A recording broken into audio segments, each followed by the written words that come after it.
9-10 मुहर्रम की दरमियानी रात अमर बिन साद इमाम अली मकाम के खेमे में आया और आके कहने लगा हुसैन बातें दो ही हैं, अब यजीद और उबैदुल्ला इब्न ज़ियाद और दीगर कोई और बात सुनने को तैयार नहीं होते, दो ही बातें हैं, या आपको बैत करनी है या जंग करनी है।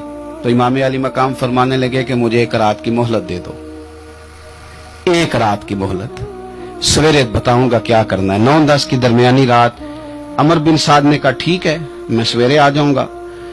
तो अमर बिन साद खेमे से बाहर निकला तो हजरत अब्बास बिन अली, हजरत अब्बास रदी अल्लाह तआला अन्हु हाजिर बारगाह हुए तो इमाम अली मकाम से अर्ज करने लगे, भाईजान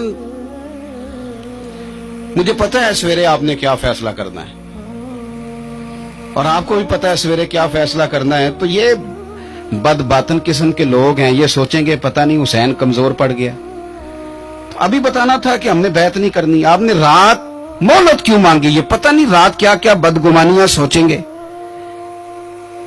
फैसला तो सवेरे भी वही होना है और अब भी वही होना है कि हम यजीद की बैत करने को तैयार नहीं है, तो आप ये भी बात कर देते।